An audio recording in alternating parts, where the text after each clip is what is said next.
Drafting in the $35 FFPC Superflex Best Ball Tournament. We are at the 105. That's what we'll be doing today on Stealing Bananas at Ben Gretch. You can find the Stealing Signals newsletter, bengretch.substack.com. With me, as always, is Shawn Siegele. You can find all of his great work, including a mammoth Kansas City Chiefs piece recently over at RotoViz. Shawn, welcome in. YouTube viewers, welcome in to a new background our producer, Colin Kelly, made. There's some motion. There's some cool stuff going on in the background. I love it. I was just telling you, I think this is pretty slick. But Shawn, how you doing? Good. Yeah, it was fun to finally publish one of these pieces that I have been using for a month now. And yeah, I mean, everything about it could end up being wrong, but it was a fun journey. I'm interested in the Chiefs. People should be interested in the Chiefs. And yeah, it's a little tricky because obviously that suspension thing that's hanging over the team.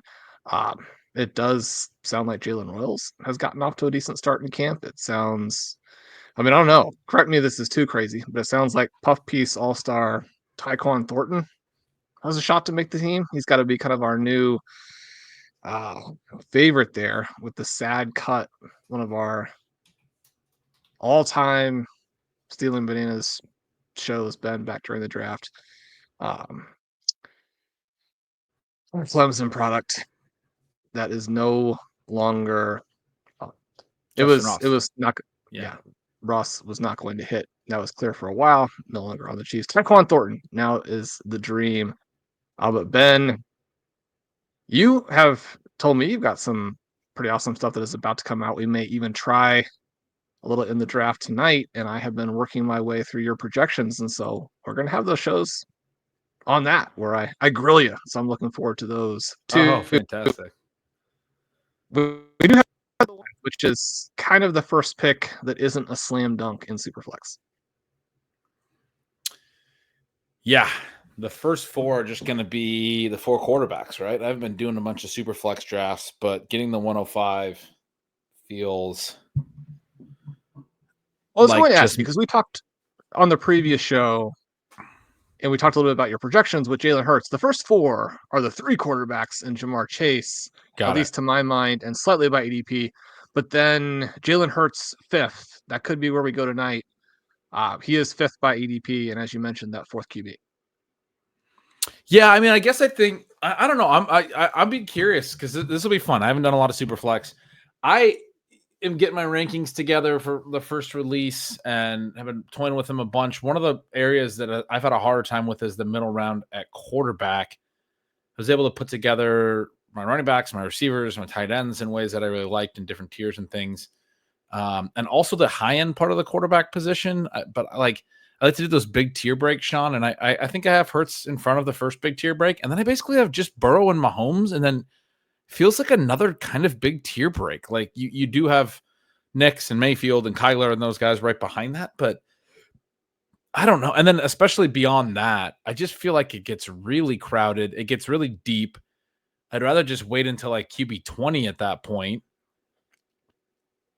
So I don't know. I guess I think that feeling I have about those I think there's a lot of depth at quarterback in that range as well.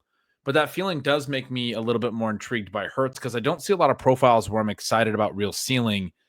I do think these four guys have more ceiling than most quarterbacks. Yeah, that's definitely the case.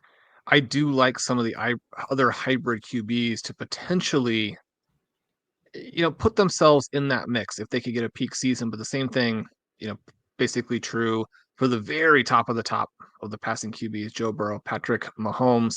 Anytime that we talk about him and look into the situation there, we tend to get a little bit more excited about Mahomes.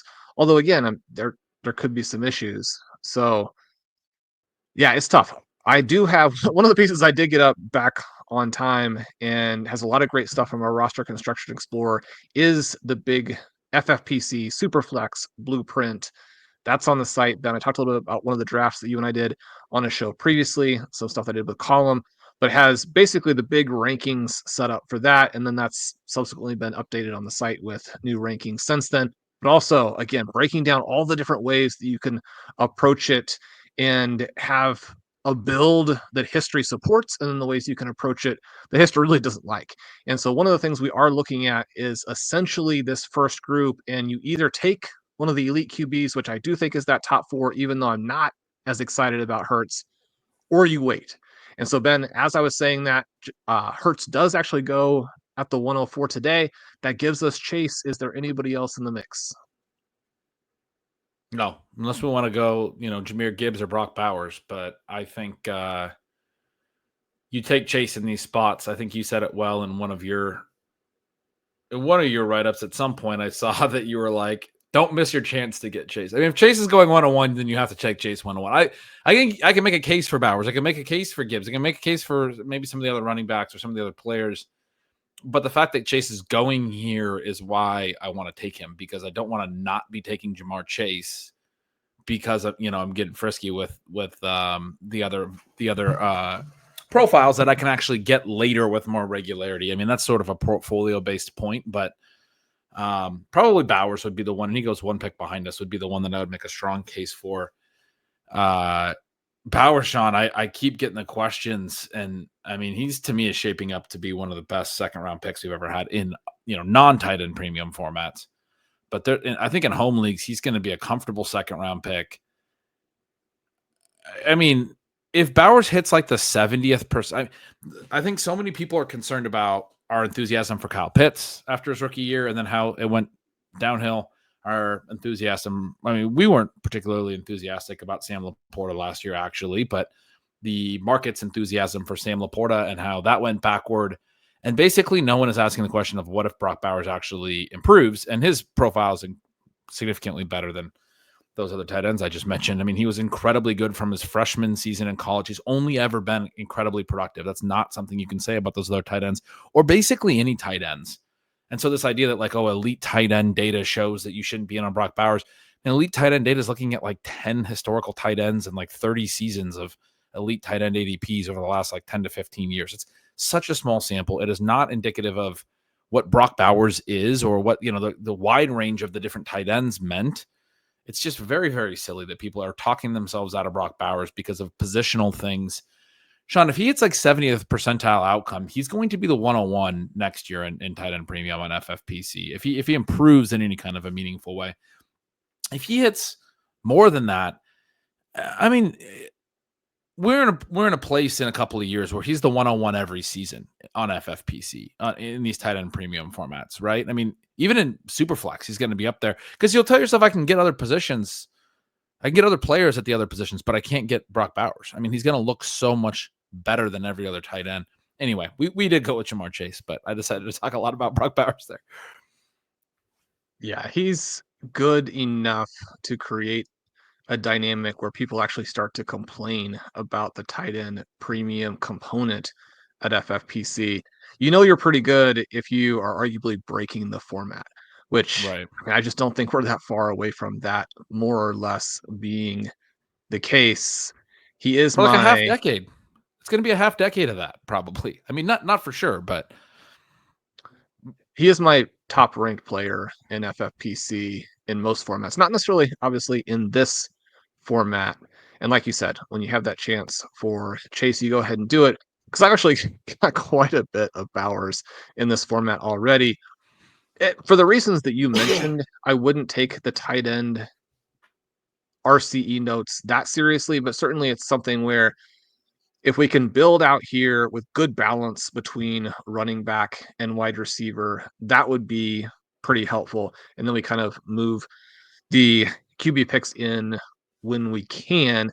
Ben, what happened right there was that Achane did just go. We got pretty close to having a shot at either Genty or Achane, which would have been absolutely perfect with Jamar Chase to start off. That's not the case. We're looking at Puka, St. Brown, Nico, Brian Thomas. I guess I think that those players are gapped from other options, even if ideally we would take a different position. yeah. I have big tier breaks at all the positions. I'm toying with my rankings. Big tier breaks at all the other positions at this point, other than wide receiver. It's just a little bit of a small tier break probably to that next group. But any of those names to me are in that next group, 5 guys. But those wide receivers would be the picks. And who is the rankings play right here? 5 seconds. It's Puka for me on the rankings right at the moment, but mostly because of ADP. I go Puka, Nico, Brian Thomas, Amon-Ra, London, mostly because you can get London later. We've talked about how London's profile could be right up there with the top of that tier. That's a true tier to me. Like I think they all belong there. There's not little mini breaks in there, and I think you could shuffle that around. But Puka, I think from an ADP perspective and those things does make sense to prioritize. So we go with Puka Nacua. Probably if I am by myself and doing crazy stuff, I would take Brian Thomas there. Puka is also the play by the projections. How much of the small projection edge between Puka and Nico Collins is filtering in here in addition to, as you mentioned, ADP? It's a great question. I think it's more ADP. Brian Thomas, I think, is slightly behind Amon-Ra on my projections as well.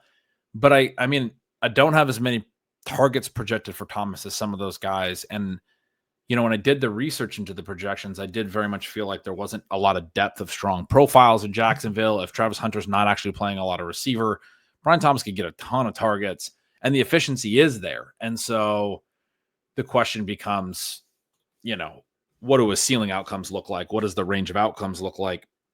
And so certainly could see putting him ahead of both of those guys as a real efficiency play. I've come around a lot on Thomas since our first discussion of that 1-2 turn. Shawn, we have a auto drafter in the 103 has started Daniels, Baker Mayfield, Caleb Williams, 3 straight quarterbacks. Not great for the depth at the position in the room. Yeah. So that's not exactly what we are looking for. We do have the opportunity to go ahead and go with this 3 straight wide receivers here and take Drake London. Can I get you interested at all in Jonathan Taylor? Is he your next running back here? That would balance out what we're doing a little bit. Or Kyler Murray. Either of those 2 guys, what your appetite at all in relation? Kyler's sort of last of a tier for me at QB, but not a huge deal.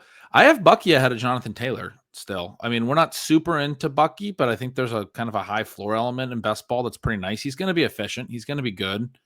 But I would play either of those guys. They're the next 2 running backs. London also.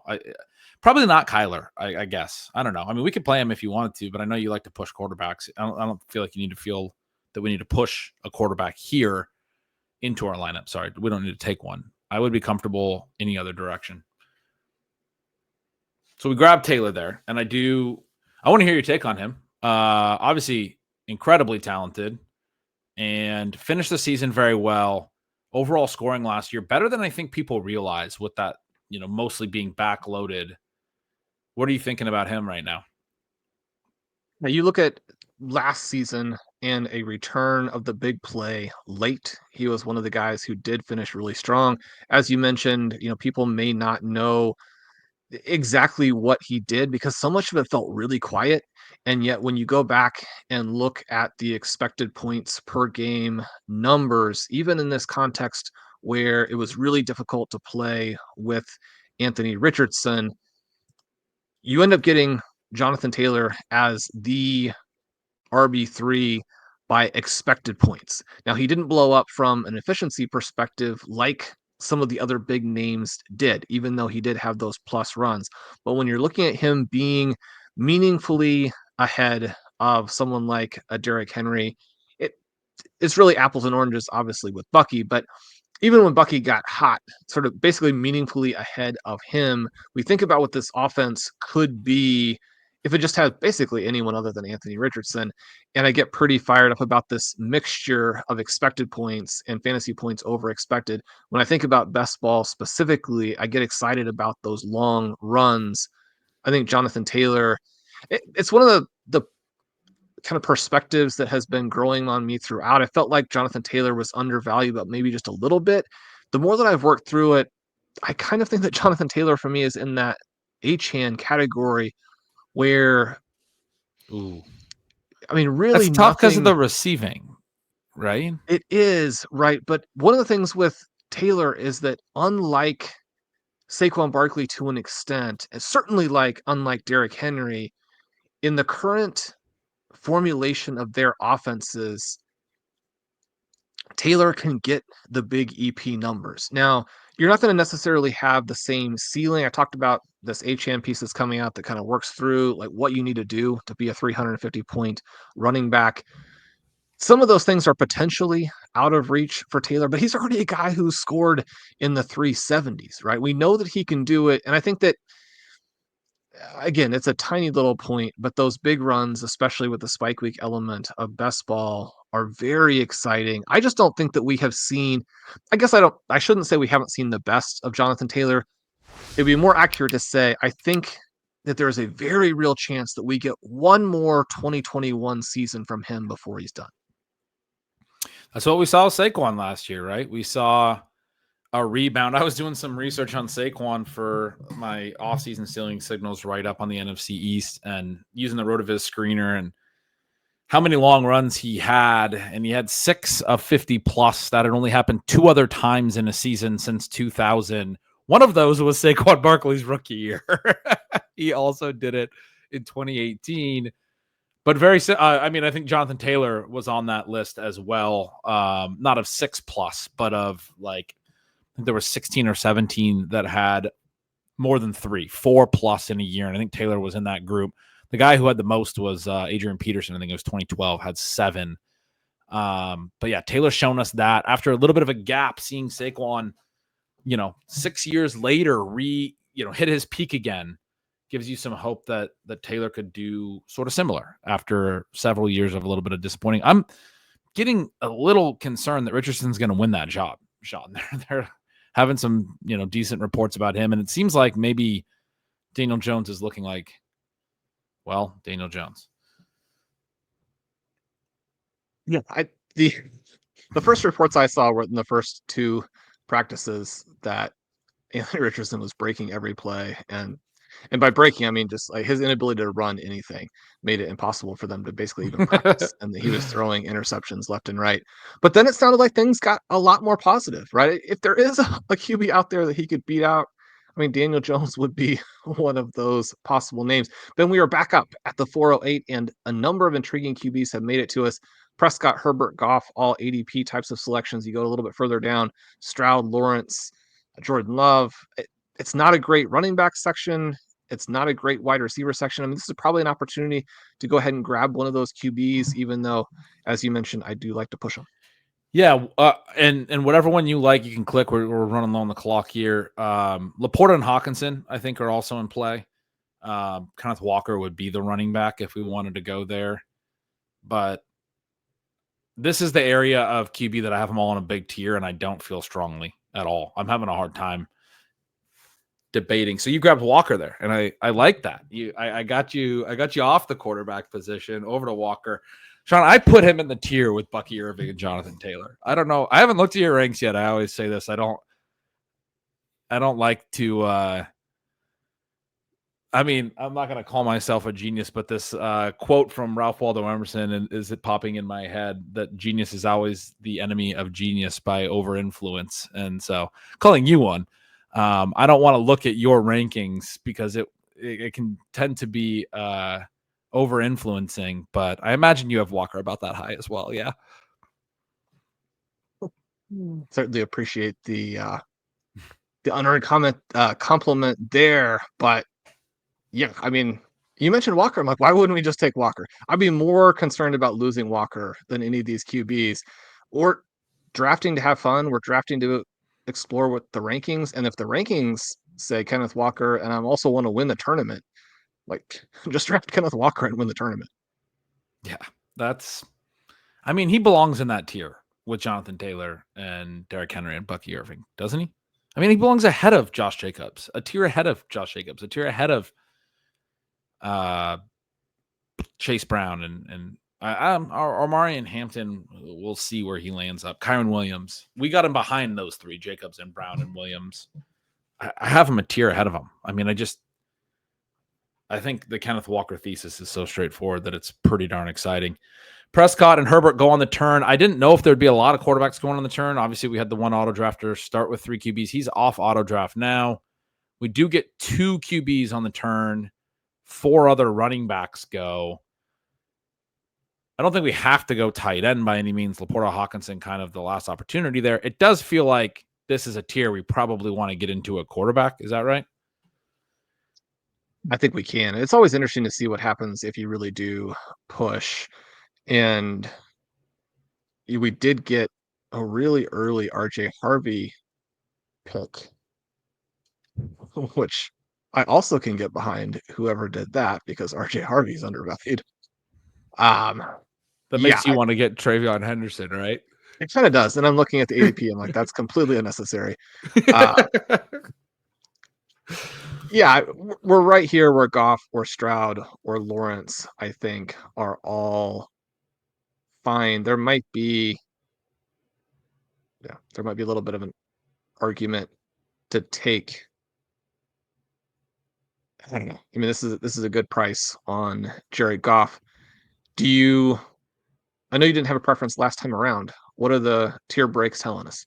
No, I have them all in the same tier, and this is the range that the start of the show was like, Superflex is going to be a tough one for me tonight because I basically just typed him into a list and have been wanting to shuffle them. I'm making you make this pick. Unless you, I mean, what I would do to not have to choose is take Laporta or Xavier Worthy. But I think okay, we go Goff. I think a quarterback makes plenty of sense there. The Hawkinson pick potentially then in the middle of round 6, I think is really strong. There is the possibility too that we would want to come back and just go ahead and take that second QB and then not have to worry, take our third QB late, our fourth QB late, have really good balance there. Having the opportunity for the QB2 and for Hawkinson in round 6, I think sets us up perfectly. You mentioned Worthy. He's in the middle of 6. That would be perfect. Trayvon early in 7, if some of these other names do get taken, then I can come back to you and be like, maybe we should just take Trayvon Henderson. But yeah, round 6 looks very well set up.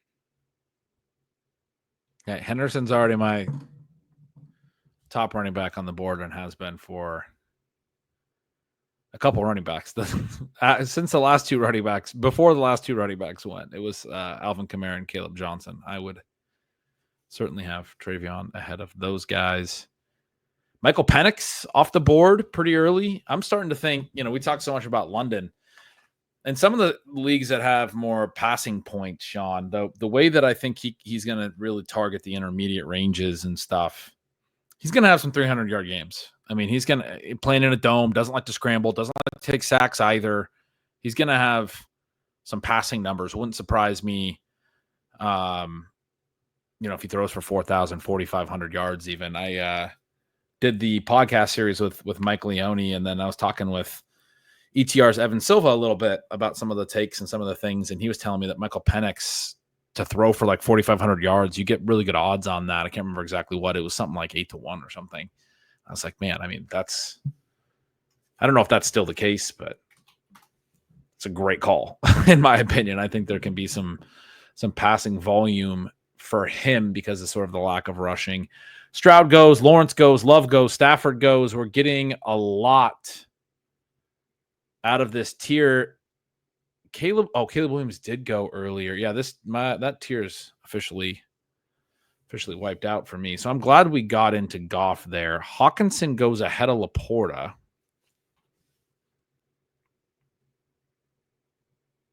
And then Laporta goes right behind him. So we're not going to get into the tight end game here. All these QBs went. And what you foreshadowed, that all of these names might go, and then you would talk me into Trayvon Henderson. Sean, it's happening. Xavier Worthy also there. You could talk me into him pretty quickly as well. Yeah, Xavier Worthy looks, just like a lot of fun.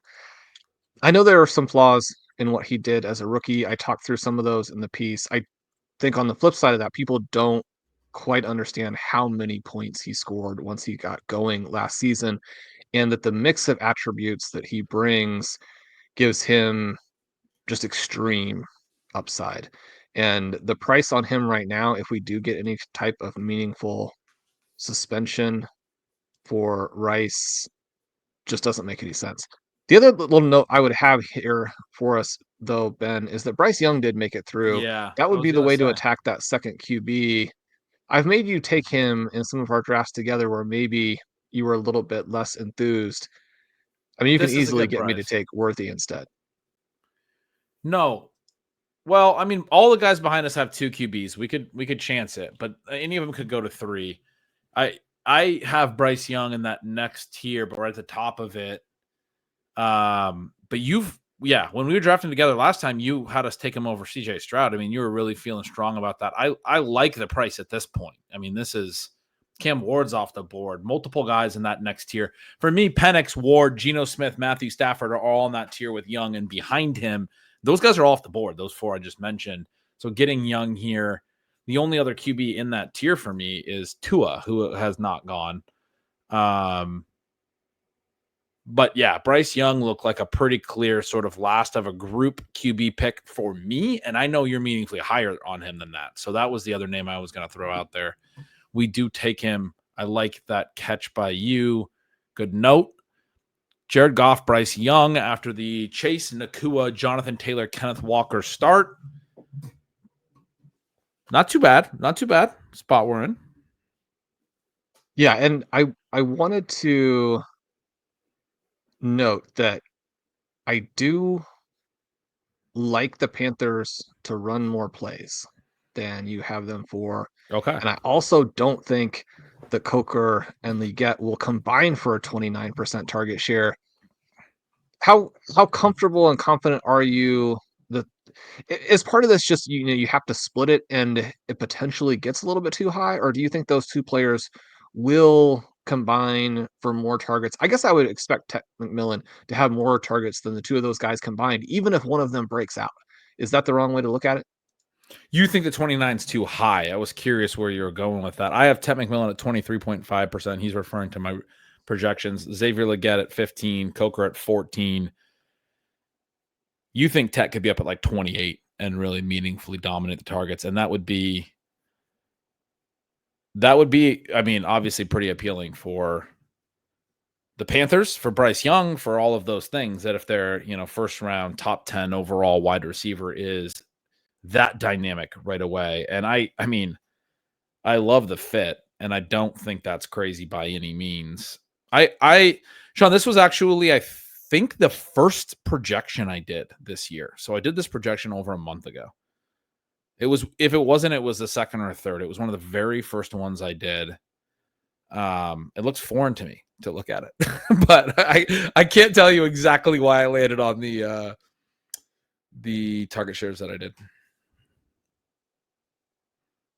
And kind of as we work through that, we still now 1 pick away. Xavier Worthy's still there. Also, Trayvon Henderson there. Also, Ted McMillan there. I can't Yeah. wait to select one of those 3 guys. And those are the next 3 for me. Henderson goes.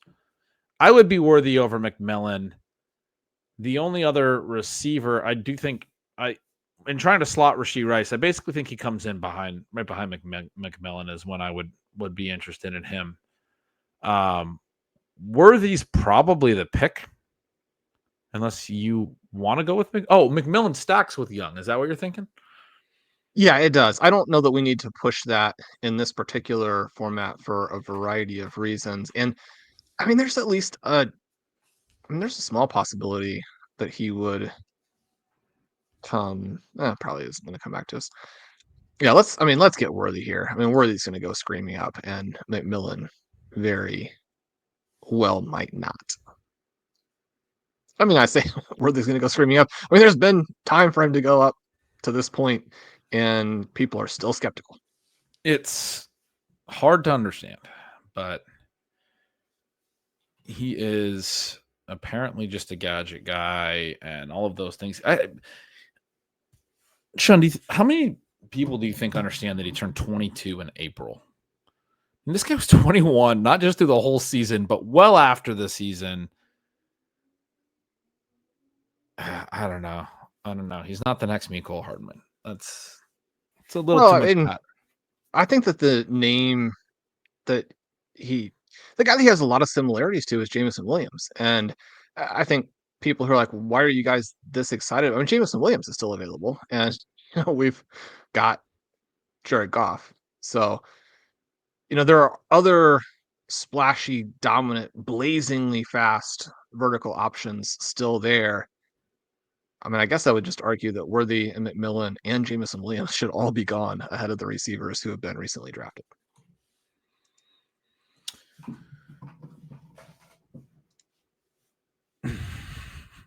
Yeah, I have them all. I was looking at it, but yeah, I have them all ahead of the few that just went. I have DK Metcalf. DK Metcalf went in the last round, and I have him probably 2 buried in my first pass, Sean, but pretty low. I don't think I'm going to be getting DK Metcalf on a lot of teams. Mike Evans, with all that extra wide receiver competition at his age, it's concerning. Travis Hunter went. I mean, he's in that mix, but I have him behind there. Terry McLaurin went. I have both those guys right behind Jameson Williams, meaningfully behind the other ones. Rashee Rice goes. McMillan's still there. It would be nice if he swung all the way back around. Maybe he won't. Maybe we get lucky. Who knows? At the turn between our Bryce Young and Xavier Worthy pick, part of the reason that Henderson Worthy fell, we got 3 tight ends off the board. Evan Ingram, Travis Kelce, Mark Andrews all went. We don't have a tight end yet, Sean. For me, the next ones are Njoku, Kraft, and Tyler Warren, Colston Loveland. I mean, some nice options to consider here in the 8th to 9th round. I don't think you're as high on Njoku as me. My projections came out really favorable on him. Maybe I am leaning into that a little too much. Kraft, Warren, Loveland, the types of upside profiles in this range that I don't think you can get later. Probably some of what Njoku is as far as a potentially high volume target guy, you could get a little bit later. Like 2 years ago, I actually was in on Jake Ferguson. Last year, I was pretty out on him, kind of like back around on him. He wasn't terrible last year, just had 0 touchdowns. Got a nice contract the other day. That's a guy that goes later, and I think probably a decent facsimile for Njoku.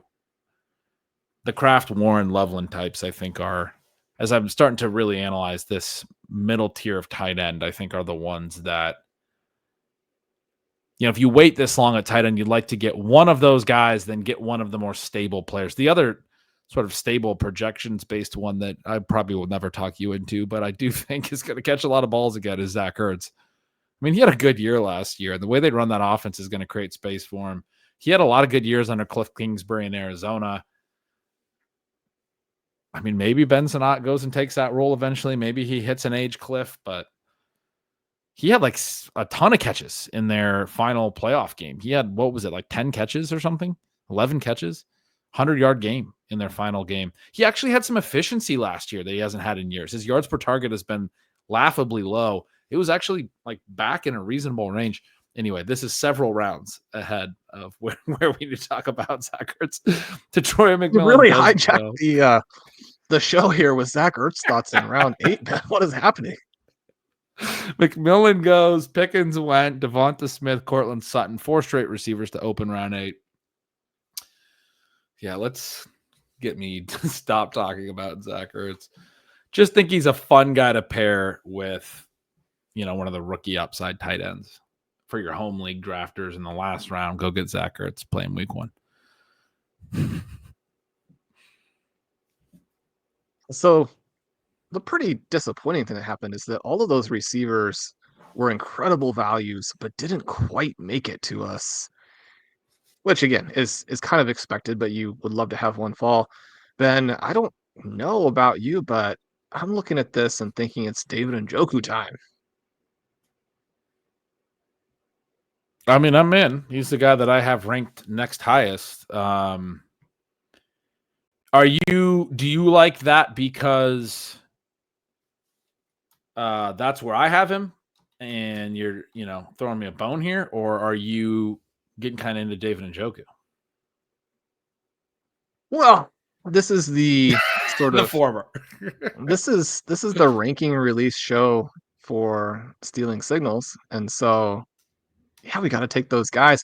I think that tactically, it's a really strong pick. I don't want to come out of the 8-9 range with the build that we have so far and not get one of the three of Njoku, Kraft, and Warren. I think those three guys are incredibly important as the final players that you can realistically draft as your tight end one and not feel like you then need to get lucky to have like any chance to be competitive, maybe like even in your league, much less to win the whole thing.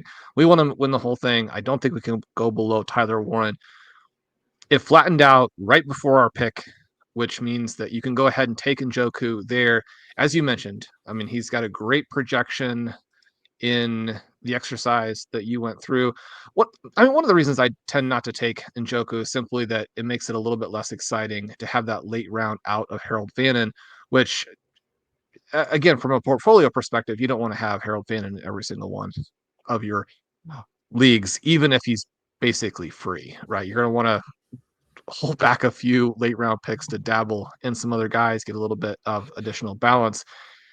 If you are thinking that it could be a team that sets up that way and Fannin doesn't really do much, which is very possible, even with how good his profile is, then Njoku is a guy who is going to get a billion 2-yard targets, but then he's so athletic after the catch that if the offense functions at all, and I think especially now that this idea that they had they were going to go back to the running game, it's almost impossible to see that materializing. The way that this Cleveland Browns offense runs, the projection you have on him that is arguably pretty hot, but I mean, it's very realistic. I think that that's an excellent pick to work in here. And again, from a tactics perspective, we needed to get one of these three guys that I've discussed. And as we come back here in round 9, Ben, one of the things we have the possibility of doing would be to take a couple of the running backs that I like at these prices. We could also just take the second of those tight ends and get a couple, and then you're Yeah. right back from the brink where, a round ago we're looking really bad. You take two guys you really like consecutively, and tight end looks great.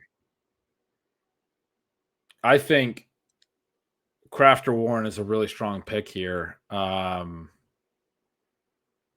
mean, Chris Olave has kind of slid a little bit in this room, and I think is a good value at this point as well. And Jaden Reed is the next one, and I mean, basically just want to draft him in every draft. No, I mean, I think it's Kraft or Warren, right? I think so. And they have a couple of games there against our QB, Jared Goff. You potentially get a little bit of a additional shootout boost as you're trying to get through some of those weeks along the way. I did ask you to take Warren super early on a recent draft. We come back with Tucker Kraft here. I believe we discussed him, Ben, on one of the podcasts where we were going into some guys who were breakout possibilities. I think you have to still be worried about the volume for Tucker Kraft. It was a big problem last season, but I do flash back to the end of 2023, second half of that season, Green Bay Packers top 2 or 3 in basically every stat that matters for the passing game. They now have, they're back a little bit. I mean, we don't love Matthew Golden, but I think he could open things up for other guys. And I mean, this Green Bay team last year had a good defense. They had a lot of good players, but because it was a Josh Jacobs centric team, they just weren't really competitive with the heavyweights. They're going to open it back up. Tucker Kraft's ability with the ball in his hands is absolutely off the charts. When you're talking about putting an Njoku Kraft team together, you're talking about having maybe the two best run after catch tight ends in the entire NFL.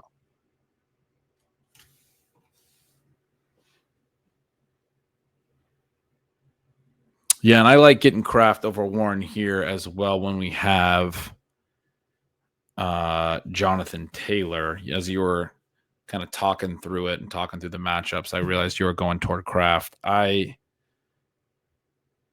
Yeah, I mean, I think that's one of those like stack situations where I think it may actually work negatively. I mean, one of the upside elements to Warren is a lot of short catches, a lot of ball in hand stuff. And you mentioned to me the other day, we should probably expect some rushing touchdowns potentially out of him. Part of the Taylor situation is, either quarterback's going to be a mobile quarterback to some degree. The Richardson thing really soaks up a lot of the skill position value. And a low-key thing just broadly in fantasy football right now, Shawn, as I went through the projections that I want to talk about is the skill position players on these, big time dual threat quarterback offenses, they lose a lot of value just in terms of plays that the quarterback is soaking up.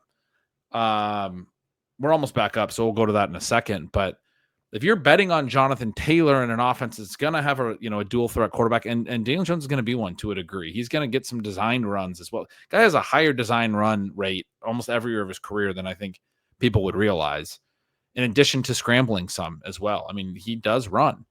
And Shane Steichen has designed his offenses in a way that I think that's part of why they brought in Daniel Jones, is they want to be able to use that skill set. If either of the quarterbacks or a combination of the two is eating up a lot of plays on quarterback runs, and then you also are betting on Jonathan Taylor in the third round to be a meaningful volume play that's, hitting on a lot of long runs and doing a lot of things, it's not really conducive to the rookie tight end also breaking out. I mean, in a lot of these types of offenses, all the things can come together. A rising tide can raise all boats, all that stuff. But it's not a situation where I'm just, I want to bet on all the Colts and everything's going to move forward in the same direction and that's great, and then just like move on. I guess what I'm saying is it's maybe it's not a huge negative or anything, but it's not really something that I look to correlate necessarily. I kind of like just getting the Kraft play in a different offense to be their breakout player and Taylor to be the Colts breakout player over here. Scattaboo just went. He would have been the next running back for me. He's your dude. We are on the clock. A couple tight ends went. Jaden Reed made it all the way back. Now, I don't mind taking Kraft and Reed together. Jordan Addison made it all the way back. Those are the last two of a tier for me at wide receiver. What are you thinking? Well, the suspension seems pretty fully priced in here. This is a week 17 game against Jared Goff. I mean, it's going to be easy to end up with a lot of both of these guys. I probably would go Addison for this particular team. It's actually quite a bit behind his ADP, which probably will keep shifting to where eventually it's not, but that might be my lean. Yeah, let's take him. Yeah, I got those guys back to back. I'm getting really excited about Reed, who I know you were really excited about last year. And I know in some of your recent writing, you've talked about some of the per route stuff being overrated, like the yards per route run stuff, a little bit overrated. And you've put some emphasis on these guys that don't run all the routes. I assume that's a bit of a concern for you with Reed. I think that's one that you and I disagree on a little bit and on how to parse it. That's something that we'll have to talk through on some future shows, to the extent that I'm even reading your thoughts on that accurately. But I know it came up a little bit in the Chiefs piece when you're talking about Xavier Worthy and Rashee Rice and some of those profiles. So that's... Do you feel like Reed and Downs have... I mean, even missing a bunch of routes, they are so good that I think at these prices, they're very easy picks. Having said that, do you feel like they have a path to getting, to expanding routes to where they're not just easy picks that beat ADP, but we're looking at them next year in that group where we say, the 2026, late second round, something where they absolutely smash the expectations that we currently have? I think Reed and Downs are probably meaningfully different in that regard. I guess I don't share quite as much optimism for Downs to see more routes for multiple reasons. But the Reed thing would probably take me half the show to talk about. I was talking with Leone on it on the ETE pod, and then he had a little tweet about it to me earlier tonight, and I started to reply, and Shawn, I realized I had written over 1,000 words in, because you can write longer tweets now. You're not on Twitter. You're allowed to put 1,000 words in tweets? You could. You could theoretically. I didn't send that. I'm gonna turn it into a blog over at Stealing Signals, but I'm gonna write a Jaden Reed article, so that'll come out eventually. But we're back up. I can't give you a whole 1,000-word breakdown of my thoughts on it. I mean, you may have to because he's still there. That's who our pick's going to be, right? Well, I mean, I feel confident that I could get you excited about the pick over the next 2 rounds if you want to talk about it. So I think the 2 wide receiver sets is a concern. I think the long view stuff on Reed is really appealing. The yards per target was absurd last year. I like that depth adjusted racer stat when I do my projections. He basically broke that stat last year. I mean, he was so far to the positive when you adjust for his lower ADOT in terms of what is yards per target. A ton of passes. Despite actually having some issues. Yeah, I mean, then there's like some injuries there. They've already shown the willingness to get the ball in hand. One of the things Leone pointed out is that his targets per out dropped a lot in year 2. What I would point out is yards per out run still went up because the yards per target offset the targets per out drop. But the other thing I would point out is he had 20 rush attempts last year, up from 11 in year 1. And so if you look at like touches per snap, like they're still getting the ball in this guy's hand. We know the efficiency leads to volume, Sean. I guess I'm not as concerned about these guys that lose some work in the two wide receiver sets and those things. I certainly don't believe that Reed can't play in the 2 receiver sets. He basically didn't at all last year. I think it was like 4 snaps or something. It was so low. It was pretty disconcerting, really. It was. And yet it was only his second season, and he was incredibly efficient again. LaFleur has talked this offseason about they didn't even know what they wanted their offense to be. Like, they're going to figure that out. He's very clearly now, when you say they don't know what talent. their offense, they don't know what they want their offense to be. Is that's for this year? I mean, because it sounds like they're describing how they called plays during games last year. I don't know if that's something you want to be advertising, that you don't know what your game plan is. Well, I think it's a fit scheme to talent thing. I think there's ways they did that correctly last year, Sean. Like when they got Malik Willis in and they went very run heavy, but they had a really dynamic rushing attack and like were able to compete and win games, even though they had Malik Willis. Like I think the mistake that I've talked about this is with the Seahawks. I felt like they did it this offseason. They tried to fit talent to scheme. They wanted to run the Shanahan scheme. They went and hired that coach, and they went and tried to get guys that have been good in those schemes in the past, even though they may be washed up. In the case of Cooper Kupp, or just not very good in the case of Sam Darnold, at least in the case that Kevin O'Connell and the Vikings wanted to move on from him. I think LaFleur and the Packers try to fit scheme to talent. And I think that's what he was saying. We're going to see what we have and what we want to prioritize. I just think every year that you go on and see a guy do what Jaden Reed's done over the 2 years, you're more likely to then see that role expand. He didn't even run 400 routes last year. He didn't as a rookie. Those are very small numbers. And the types of players that have had 2 consecutive years of 2+ yards per route and ran good routes volume. I mean, so Deebo Samuel did that. And then in year 3, Deebo Samuel's routes went up meaningfully. And so did his targets per route as he became more of a focal point. So did his yards per target because he had shown that ball in hand efficiency and he had a breakout year 3. Cooper Kupp, it was year 5. But Cooper Kupp used to get talked about as only playing in 3 receiver sets. He didn't run full route shares. And then he finally did. His routes hit a new ceiling in the same year that also, because he was becoming more of a focal point, his targets per route and his yards per target elevated. People think you have to regress the efficiency if you add routes. That's not been the case with these breakout stars. They became the focal point of their offense because they were that good. And Jaden Reed has shown an efficiency mean that I don't want to regress. I don't want him to be league mean efficiency. I want to predict he has an individual mean that's above the league mean. He was that good from a depth-adjusted racer perspective. So dynamic with the ball in his hands. If they decide to make him more of a focal point, it looks like the Deebo Samuel year 3. It looks like the Cooper Kupp year 5. It looks like the CeeDee Lamb year 3. Another guy who did it over the first 2 years and wasn't being used in all the different routes ways. Now, Kupp and Lamb, they did it from a higher ADP because they also weren't as limited as Reed in routes in the first couple of years. They were over 500 routes. Reed's been below 400. But then they both went over like 600 in the future seasons as they expanded. For Lamb, it was both year 3 and year 4 where he added routes and efficiency together. We're back up. I'll finish the Jaden Reed thing in a moment. The other point there with Reed is that he just was not very close to 100% last year and still did all of those things you're talking about. Then running back has been a little tricky for us in this draft, but we do have some fun names here. Bashal Tutin, Dylan Sampson, Jaden Blue. I kind of think that Sampson is the one I would maybe be the most reluctant to miss on, given what the situations for all three of these teams are currently. You're that far up on him. I still have him a little bit behind Tootin and Blue, and a tier break down, but not far behind this spot. I could definitely see taking Samson. Don't you think he's the best one to maybe swing back around to, or does he go this high now? He doesn't, but I think that he will here. Okay, let's grab him.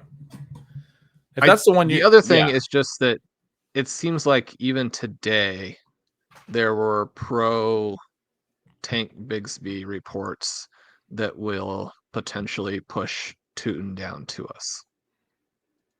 Okay. Yeah, apparently. I mean, evidently Tank Bigsby is not just the guy he's been for the last 5 years, Ben. I'm not going to get into the Tank Bigsby conversation. I can't handle that right now.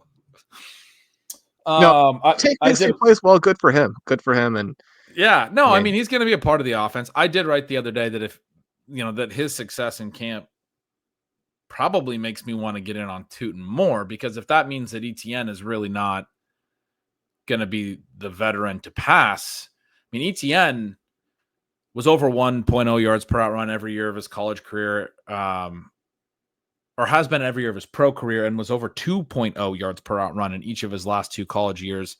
Tank Bigsby wasn't over 1.0 yards per out run in any of his college career years, and has been under 0.5 in both of his pro years. Basically, as a receiver, has no value. I mean, it has not been able to at any point, including in college. He had a little bit of volume, but didn't do anything in the pass game. But hey, Shawn, he was running routes today, and he caught a couple passes, so he's probably going to be the second coming of Christian McCaffrey.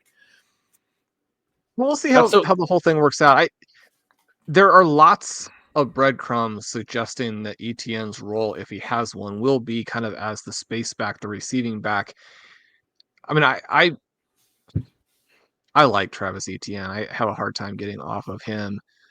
I do think probably that the picks of him that I made, even at the really soft prices, I mean, he's going in round 10 in this format. I don't know. He's probably actually the third of the 3 guys, which is sad because he was such a superstar before the injuries. And yeah, the whole thing where I am with Tootin right now, because there were also some notes that he looked very dynamic in camp just right off the bat. But then the other thing is supposedly he pulled his hamstring today. And so again, the situation here, I think, is that he's going to come back to us here in a couple of picks. Yeah, I mean, the main thing I was saying there, the main thing I was saying there about Blue was that if he's the guy, and if ETN is, as you say, the third guy, and I've moved ETN further down than where I was at with him as well, at least in my mental model. If ETN's really not a factor, that Tootin to me gets on the field so much earlier, because he just would be able to complement Bigsby pretty easily. And then, I mean, you just want to bet on that then, because Tootin's profile is really strong. You want to bet on that to materialize into, some really high upside over time. Trey Harris goes. Abuka went last round. I mean, Jaden Blue still a strong pick. Tyjae Spears went. He's the other one that I have in that group. But I was mentioning those wide receivers because Luther Burden's still there, and we could go back there. He just continues to be crazy. But, I mean, he continues to not practice. So at a certain point, you run into, I don't know. You don't like where that's headed. I don't love it. That's for sure. I like the possibility of having some of these rookies get pushed so far down that once they get back and they're practicing and they have the highlights and they rise, and you can be more comfortable drafting them at that point, that they've got so low that even when they rise, and then when you have the information that you're probably fine, the biggest risks are past, even if you have to pay up a little bit, they dropped so far that the rising price is still pretty easy to take. I think that's where we're going to end up with Burden. It may be where we end up with Blue. I would probably just take him here. Yeah, let's take Blue. Okay. Yeah, that was where inevitably, if we're going to see how far Burden can fall, maybe he'll come all the way back to us. Blue Blue was the last of a tier there, I think. We got Eckler, Najee Harris just went, even with the eye injury. Tootin obviously off. We took Sampson last round. Javonte Williams, Charbonnet, Quinshon Judkins has gone. Tyjae Spears went in the last round. Jalen Wright, the running back, coming off the board after Blue. So that just gives you an idea of where we're at, where we're getting Blue here. I mean, I still think Blue is a really fun bet. He had a couple little highlights yesterday, or at least one that I saw. It's very straightforward that Javonte Williams was bad last year. He didn't hit top speeds with any kind of regularity. He didn't have long runs. He was behind a very good offensive line. He's going to play a lot of empty downs, I'm sure, like a lot of pass block snaps and those things like he was doing in Denver. It's also very straightforward that Miles Sanders was not very good last year, but I mean, if you're going to have to bet on one of Javonte or Miles Sanders, I've kind of decided that I would rather bet on Miles Sanders because you can do it so much later, and maybe he can consolidate some rushing work if Blue's not the dude. It's also pretty straightforward, Sean, that Phil Maffa is not going to be this other rookie. I see him mentioned, but at least to my eye, from when I look at his profile, fun stat on Jaden Blue. He had more yards after contact per attempt rushing, this small little back that can't handle all the work, than Phil Maffa, whose only trait is that he's really big and supposed to be able to run over guys, both last year and across their careers. And then you look at like the evasion stuff and Blue blows him out of the water. You look at everything else, the efficiency, the receiving blows him out of the water. The athleticism blows him out of the water. Phil Maffa is just big. He's supposed to be able to run over guys. The only thing he has on his profile that's vaguely decent is the yards after contact thing. Blue is even better at that thing. So anyway, I maybe the Dallas backfield is just not interesting at all. And that's probably, I guess, a better shot than anything. But if something materializes here, it has to be Blue, right? It does. And I have a slight preference for taking him in best ball over redraft, in part because you don't have to figure out before the game starts where he might get the long runs. I think we're going to get some long scores from him purely because of the speed, even though, his rushing profile coming out of college, pretty disappointing. You mentioned the yards after contact. The whole thing that's hilarious there is that for a back with his characteristics, the yards before contact for Jaden Blue were absolutely atrocious. It's a really weird one because, as you mentioned, the yards after contact per attempt are very, very good. The other thing with him, and as it relates to the best ball element here, is that if we get the reception heavy games, if those plays because of game script come in bunches and you don't, again, know before the game starts which games those are going to be, that's also nice for the best ball element. I think he's a strong pick there, and we're rapidly screaming towards Luther Burden here in round 14. Yeah, draft is moving quick. We got those other two picks in quickly, 2 rookie running backs. Always got to get a couple of those in these rounds, no matter what format, what draft you're in.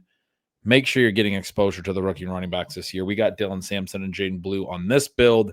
Now we're looking to add a rookie receiver here in the 14th, assuming he makes it one more pick. This has really picked up. Didn't get to finish the Jaden Reed conversation, but we got through the first 15 minutes of it. Well, I have good news for you. Tank Bixby still available. I'm looking down through the rest. No, Burton went. Burton goes. We get sniped. And I don't even have other people here in the queue. I don't. I mean, this either. Is probably so. Tell me where we are with Braylon Allen related to the tiers, the other running backs available right now. I mean, Allen's like probably the next tier. I wasn't even crossing off the names anymore. I have Brashard Smith ahead of a tier ahead of Allen. I mean, I think we just take another rookie running back, right? We could take Braylon Allen, but we can probably get him later. Smith in the following round if you feel comfortable with that. Any tight ends here that jump out as must draft players? No, but Brenton Strange, I think, is the next one on my list. Jatavian Sanders after that. Who you like? Harold Fannin. We already have David Njoku. Oh, I thought we were getting Burden. All right, we took Braylon Allen there. He made a nice playing camp the other day. I probably have him lower than I would like. he's definitely one that is intriguing.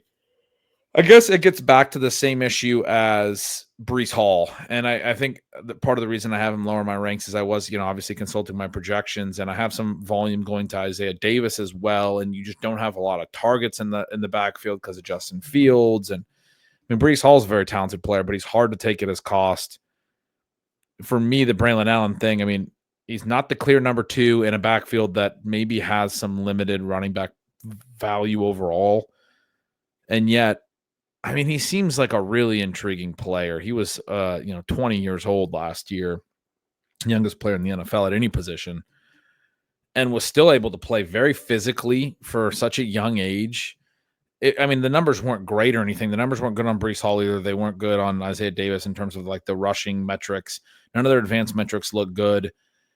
Aaron Rodgers was coming out this offseason and talking about how poorly designed their running system was, despite the fact that it was designed by his best bud, Nathaniel Hackett, that he had to have in there. So I thought that was really funny. He was talking about how bad the running game is. It's like, we're all looking for the guy who did this. Like you're the one who brought in Nathaniel Hackett. Everyone else knew he was not an offensive coordinator.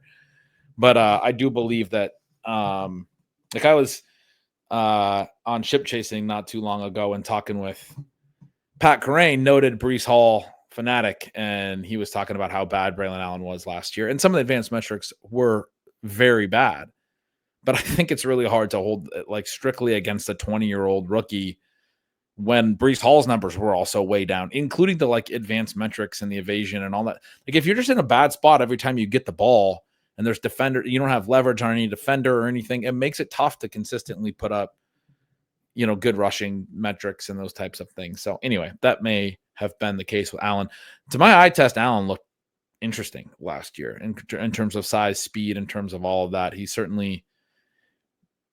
didn't look compromised. He was really good at a really young age in college, and then I think had some injury issues in college, right? But he looked fresh legs last year to me. So definitely someone to take stabs at.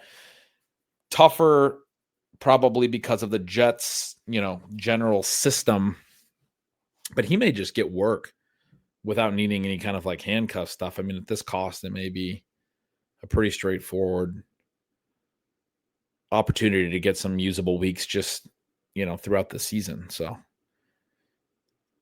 he's going to play a lot more than he should. I don't know exactly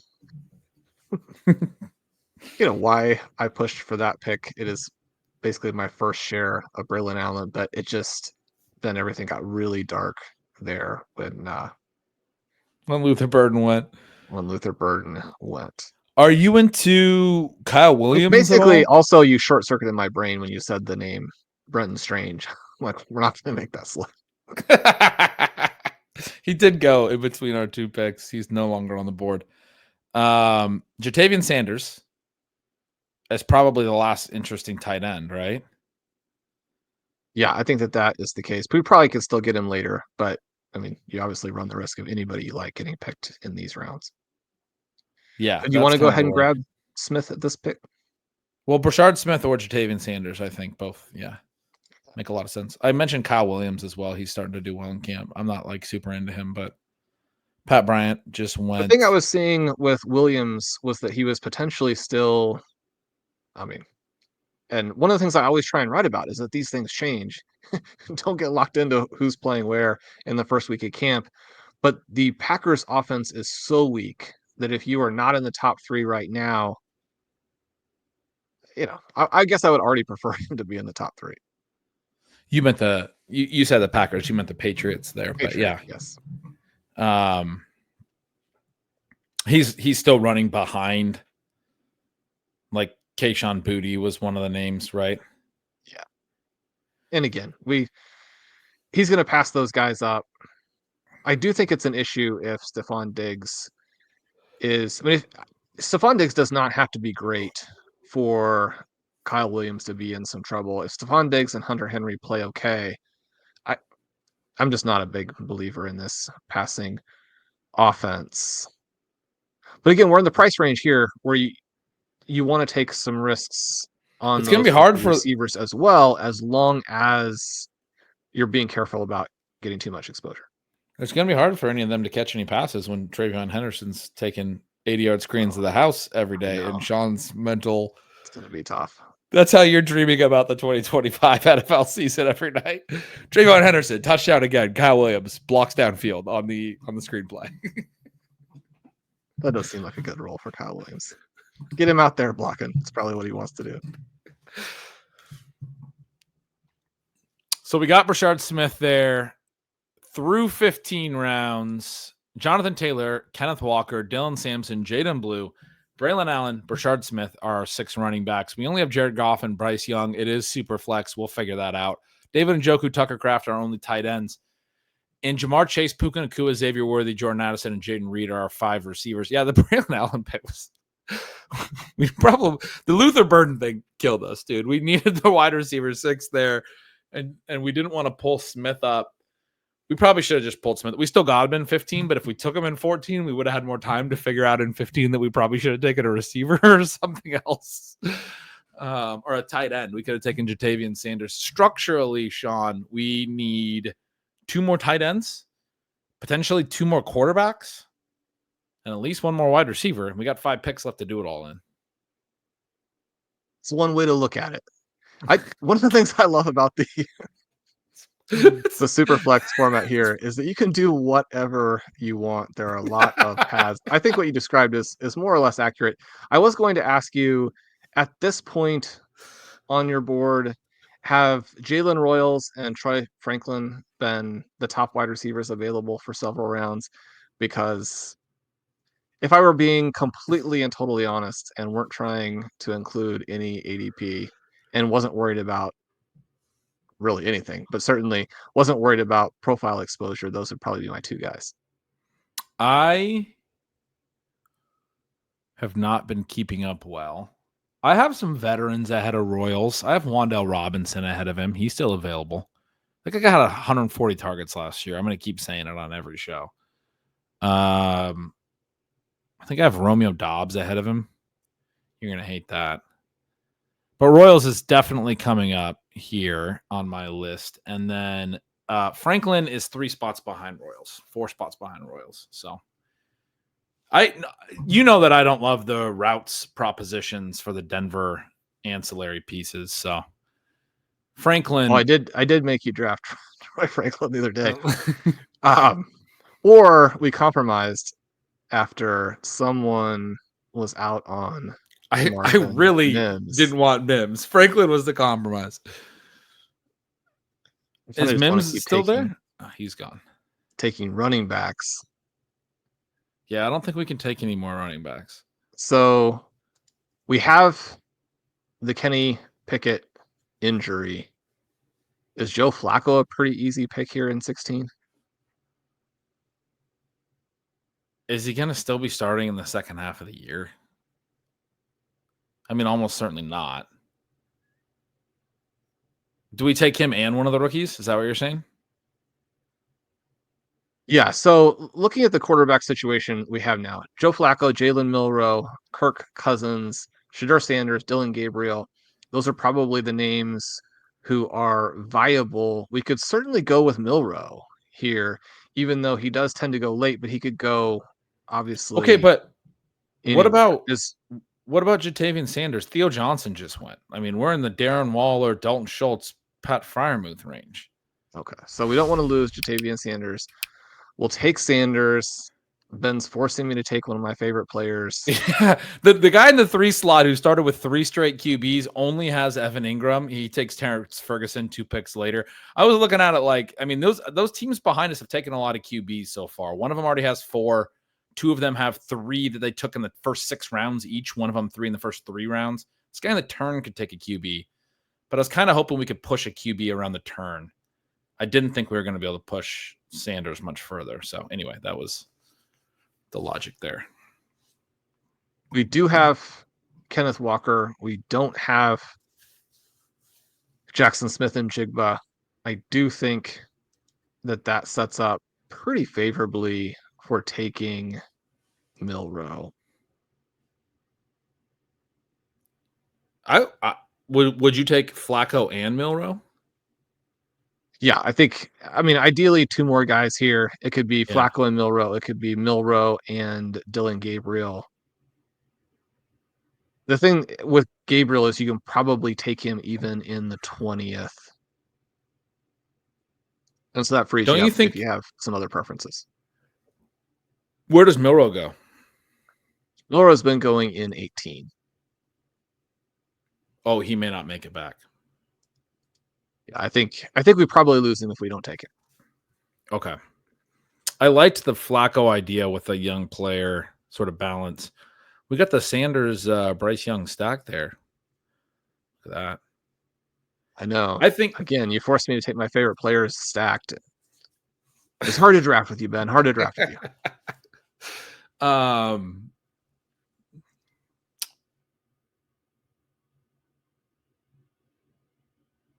I guess, I mean, how much? Yeah.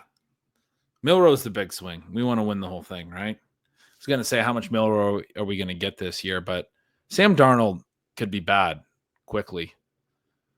And Milrow could play. And they're already talking about using him in different packages. He could have. Yeah, you've been making the case that he essentially has standalone value as a Superflex QB. Yeah, maybe not huge value, but some rushing TDs are on the table, and he could have, a couple 10-point games. It's super flex. It's not 2 QB. We don't have to play both Goff and Young every week. We have right. That's especially true. People want to really remember that when you're drafting an FFPC as compared to other formats. It's very clear super flex as opposed to 2 QB in this particular format. Yeah, there's a full PPR tight end premium. There's enough ways for us to get viable weeks, spike weeks at non-QB positions. I think we go for the go. He went even before our last pick, but that would be the one where if we wanted to make a receiver pick so we didn't lose it, it probably would be him. And we could lose our guys, but I think that if you have Royals and Franklin as the receivers you want, then you probably are pretty freed up to take Milrow here. Yeah, take Milrow. I think Royals and possibly Franklin, possibly I'm going to try to talk you into Jalen Coker for the stack value. Again, support Jalen Coker. You keep making me take Bryce Young. I'm going to keep making you take Jalen Coker. If we're going to take Jalen Coker, you're going to update those projections so he has more targets than Xavier Legette. He should have more than Legette. I ranked him higher than Legette. I'll tell you that. By a lot. By 15 wide receiver slots. So let me ask you a question. Do you like Harold Fannin with David Njoku? Yeah, that's the other thing. You were talking about how aggressive my Njoku projection is, and I went back and looked at that, and I was like, it is. I mean, that's one that I should have brought down that target share at least a touch. 112 targets is a lot. I mean, he's had a really good targets per out the last couple of years. But I think part of why I ended up so high on Njoku is I felt like I could push the combined tight end target share in this offense, which has been over 25% the last 2 years, to over 30%. And I think that's not really that difficult when you hear all the quotes about Fannin and the ways they're going to use him. We talked through this on a recent show, but they essentially say he's a mismatch piece and all these things.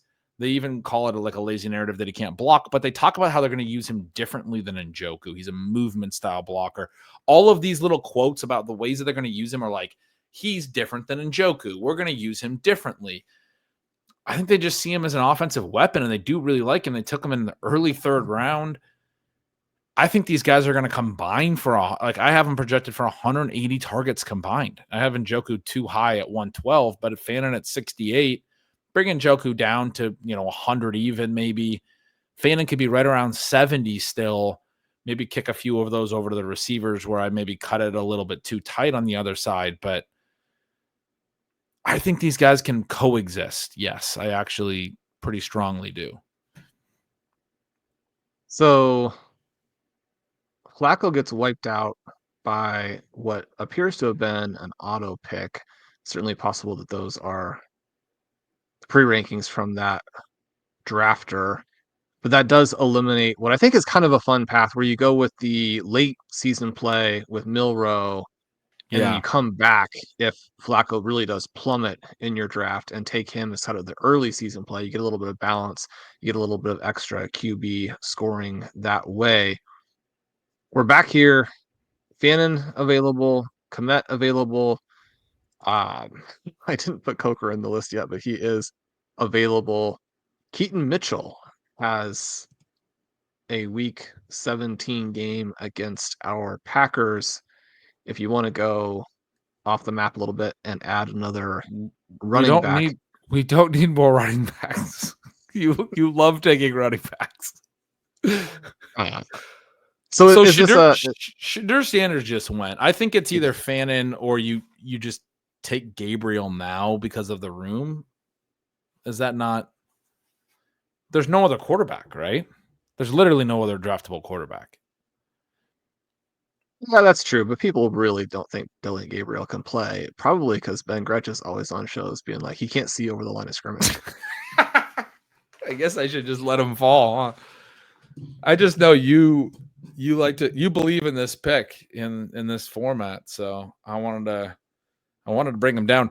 I'm concerned. I mean, you're way more comfortable than me getting this thin at QB. I'm concerned about our QBs overall. We have Goff, who's, I mean, half as good as you think he is. Bryce Young, who's a third as good as you think he is, and Jalen Milrow. Like, we're in a tough spot. We just went through the rant about how it's not about QBs in this format. That's right. We did. We got floor out of those guys. I don't think Goff and Bryce Young are that bad, but I had fun saying that. We're doing a late night draft, Sean, for the listeners who aren't aware. After midnight here in good old Kansas City, Missouri, which is why Kansas City, Missouri's Jalen Royals is the top guy in our queue. Yeah. We've got plenty of receiver options here because there's very little competition for Jalen Royals, Troy Franklin, and Jalen Coker. But if all three of these guys make it 2 more picks, who do you have to have in round 19? Oh, and then Dylan Gabriel, we can take it. You want to try to get Gabriel in 20 though, right? I mean, I guess I would maybe try to pass the receivers around because we have multiple options, but Royals is the fun one.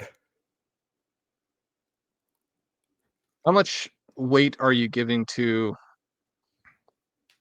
reports, like the meaningfulness of reports that he's already playing some snaps with the first team?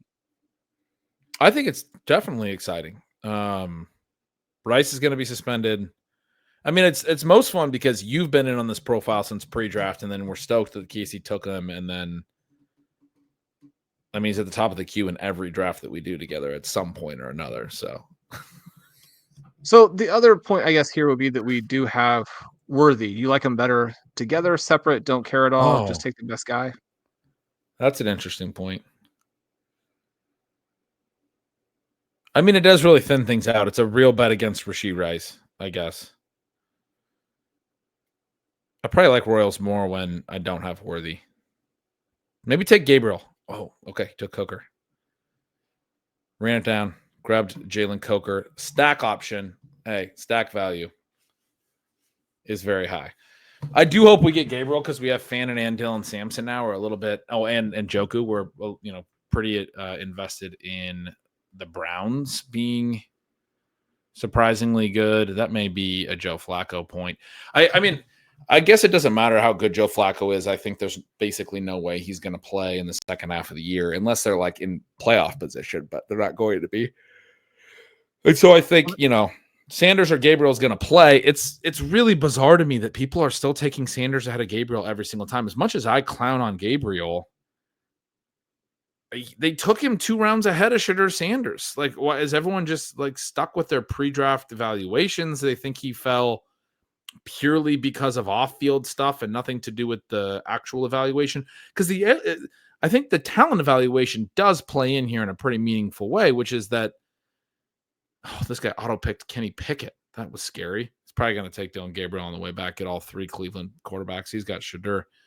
Anyway. Well, the Joe Flacco drafter only has 3 QBs, which, I mean, a lot of teams, or some teams will stay with the 3 QBs, but certainly kind of getting the 2 most likely Browns QBs to go with Patrick Mahomes and Trevor Lawrence would be something I could see happen. Keaton Mitchell is selected Ben is protected from more Keaton Mitchell rhetoric in round 20. I like this draft, Ben. What do you? It is. It's a fun one. I really like it too. I hope that we get Dylan Gabriel to come back around. But yeah, I was just ranting over here that Shadur Sanders fell in part because of the off-field stuff, certainly, but in part because the off-field stuff wasn't like the on-field stuff is enough of an issue that the off-field stuff could make him fall all the way to the 5th round. His off-field stuff isn't that problematic. You got to have a combination of both. Like, people need to actually be legitimately concerned about what you are on the field, including the Browns, who took Dylan Gabriel over him. And then they came back with Shadur Sanders, and people continue to draft Shadur Sanders ahead of Dylan Gabriel in all formats. He was going higher in Dynasty after the draft. He's going higher now here in these late rounds of Superflex.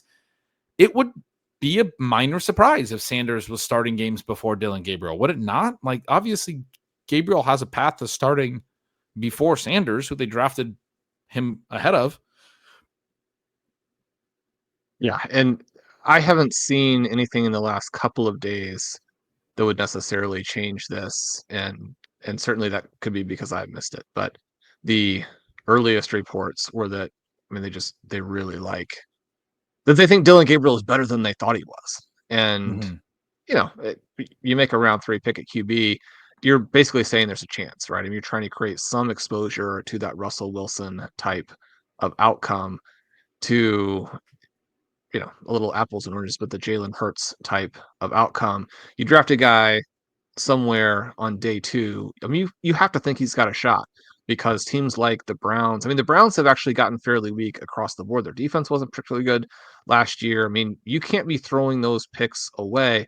As easy it is to say it's smart to approach it from this 4 QB perspective, there are still costs. You have to like Dylan Gabriel to take him there. They did. They've been impressed. 7-on-7 without some of the things that are going to be problematic. He's been very good. He is available to us here. I mean, you mean offensive linemen? Some of the things that are going to be problematic. I didn't want to spell it out too precisely there. Yes, let's add him. It gets us a 4th quarterback. Milroe and Gabriel added to our Jared Goff and Bryce Young quarterback room. We got Jatavian Sanders and Harold Fannin added to our Njoku and Kraft early tight end room. Our onesie position's very fun. Coker was the other receiver. We did in those final 5 rounds do what I said: 2 quarterbacks, 2 tight ends, and a receiver. I loved your response when I said that. You're like, that's one interpretation. The other one is we could just keep taking running backs over and over again. We wind up with a 4-6-6-4 build in 20 rounds, which I think is a really fun way to build in this format. You would know better than me, but seems like a really strong balance. Chase, Nakua, Xavier Worthies, Jordan Addison, Jaden Reed, and Jalen Coker are the 6 receivers. Already mentioned the running backs last time through, but Taylor Walker, Dylan Sampson, Jaden Blue, Braylon Allen, and Brashard Smith got 3 rookies in the group. Always important. In the running back group, we also got, obviously, Harold Fannin into the tight end group, both Jalen Milroe and Dylan Gabriel into the quarterback group. No rookies in our wide receiver group today. Plenty of rookies on the roster overall. How do you like the team? Really like it. We've joked around about some of the structural stuff, but this 2 wide receiver, 2 running back start, where you get running backs like Jonathan Taylor and Kenneth Walker, I think that's perfect for what you're trying to accomplish in this specific version of Superflex. The RCE loves it. We get big names. I mean, Jamar Chase, Puka Nakua, Jonathan Taylor, Kenneth Walker. And then you come back, the RCE, the Roster Construction Explorer, loves you waiting till round 5 to take those QBs. You get an ADP value in Jared Goff. You get an ADP value in Bryce Young. You then, in round 8, so we have Xavier Worthy in between. You come back with the 2 tight ends. That sets us up very nicely at the tight end position, where, I mean, this one is probably a little bit less favorable for the Brock Bowers, Trey McBride types of picks. I say less favorable. It's a tiny amount. We're going to have a ton of Bowers and McBride. So I kind of like having a format where you can just do it a little bit differently. You come back with Njoku, Kraft. That sets that up perfectly. We talk all the time about getting the 6 wide receivers before you kind of hit the wide receiver cliff in regular best ball. I think in this format, where the Superflex position essentially takes away a spot that in most best ball formats is going to be a receiver, if you can do the 5 before you get to the wide receiver cliff, like we did here by adding Addison and Jaden Reed. Obviously, we think that, I mean, maybe Reed especially, but both of these guys should go much, much earlier. Obviously, we could be wrong, but we like those 5 names. And that sets you up for flexibility to do the next part of the build, which is going into those 0 RB names we mentioned. Half seriously, half jokingly, that the Braylon Allen pick isn't a good one. But I like getting a few additional names as opposed to always exactly the same guys. But you get Sampson, Blue, Allen, Smith. That works really well because then it allows you to come back to these other positions where we kind of want to get the 4 tight ends. We want to get the 4 QBs, especially when we wait until round 5 to take the first 2. So we get that perfect build down the stretch that you talked about, 2 tight ends, 2 QBs. You get Coker in there. I mean, this is the right build, and hopefully we have the right players, but certainly we like these players. Yeah, it's a super fun build. And I'm not going to lie. I haven't done a lot of the Superflex drafts for parts of it. I wasn't sure that we were going to stick the landing, but I feel like we did. I was like, where are we going with some of these things that we're doing? Right around that Braylon Allen pick, I was kind of confused how we were going to make this all work. Milroe and Gabriel really complete this room. And, I saw you mention, I think in that Superflex piece or somewhere else, taking one of these Cleveland quarterbacks late where possible in this format, which I think you actually wrote it as like basically in every one of these. As we were talking through this and as we got into the later rounds, the big thing that I grasped in real time that I know that you're very aware of because you do a lot more of these is that Superflex element, right? That element that you don't actually have to start 2 QBs. I have a tendency to think of it as like you definitely want 2 QBs in there. But with the tight end premium, and we have Njoku and Kraft, and we have some upside late round tight ends and Sanders and Fannin, we have a lot of outs to not just running back and receiver, but tight end supporting our flex, having multiple spike weeks at tight end. And it doesn't mean that like you have to have it because, oh, Bryce Young had a bad week. It doesn't mean you want to be weak at quarterback is what I'm trying to say. And think about scenarios where we hit multiple spike weeks at tight end at the same time. We get enough receiver production out of Chase, Nakua, Xavier Worthy, Addison, Reed. We get the games out of Taylor and Walker that make them, top 4 round running back, double anchor, basically running backs. And potentially splash weeks out of a Jaden Blue or Brashard Smith where they stack some receptions, or Dylan Sampson's having one of his big games. I know you're far less concerned about the stacking elements than most and even than me, and I'm probably less concerned than most as well, just having talked to you about it so many times over the years. But I do like that we come back around at the end of this with Gabriel stacked with Dylan Sampson, David Njoku, Harold Fannin. We have a pretty meaningful bet on the Browns and on their rookies playing late in this year. Gabriel, Sampson, Fannin together is nice. I can really see that story. We got Milroe with Walker. You mentioned how, if this is a really run forward team and Darnold's really struggling, one of the ways that Milroe gets on the field is maybe that, is a pro Walker thesis as well. That ends up being a pretty dynamic rushing attack, and Milroe's getting a lot of designed runs and those things. Wouldn't be crazy. I've mentioned this before, but that was a little bit what Lamar Jackson did early in his career. And there was a quote from somebody this offseason that Milroe may be the only quarterback in the league faster than Lamar Jackson. But Lamar, I referenced that specifically because Mike McDonald was on staff there. The Seahawks head coach was on staff there at the Ravens as their linebacker coach way back then. And then obviously was around Lamar Jackson for several years after that, understands a lot about what the quarterback position can do for a run game. And then we also stacked Bryce Young with Jatavian Sanders and Jalen Coker, our favorite ways to play the Panthers later. So we actually have a lot of these stacks built in, even though we weren't necessarily trying to. You were smartly looking at some of those bringbacks and some of those playoff game shootout potential stacks. I think you mentioned it with Addison against Goff. We have both Tucker Kraft and Jaden Reed. I think you mentioned the Packers play the Lions in the playoffs as well. So we have some. We don't have a couple Goff games stacked up during the season. Right. The during Goff one is season. interesting too, because you look at the element where, like, if the Browns thing hits late, it will be perfect for Goff to have a big year, carries a lot of Goff teams in, but then we don't have maybe the perfect stack setup, but you have that Cleveland Browns surge, right? We're gonna have the Browns surging in the playoffs and put that with Bryce Young. And one of the things we mentioned last week when we did pros versus Joes, and there actually are quite a few similarities between those two teams. So hopefully, we got you plenty of new stuff in the show. Well, but I mentioned that the Seahawks uh, Panthers was a really nice. I love playing week 17 that way. It maybe isn't the sexiest game right now, but there are fun players off of those teams to where if you get a shootout in that game, yeah, I think that that's one that I like to play that maybe won't be super popular, but I think will shoot out, right? And if you have the Walker pick, if you are thinking that Milrow could play some late, and then if you're invested in Bryce Young, I mean, that is the game that really has a lot of tournament implications. Yeah, this is a fun team.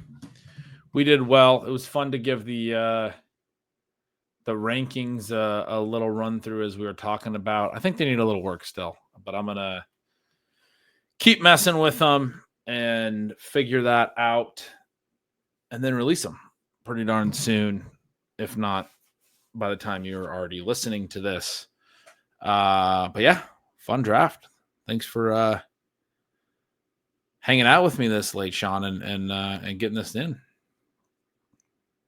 Well, it was a blast.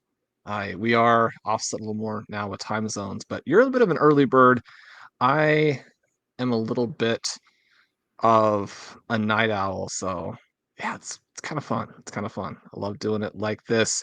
That'll do it for our FFPC Superflex Tournament Special for Ceiling Bananas. I'm Shawn Siegele. With me as always is Ben Gretch. He's going to have those rankings for you. He's got great stuff out on the projections. As you mentioned last week, fire hose of content coming. We've got a ton of stuff at RotoViz, and I finally am coming through on some of those big pieces. Ben, we love listeners. We'll talk to them soon. BenGretch.substack.com. That's where you can get this rankings piece. Head over there. We love you guys. We'll see you.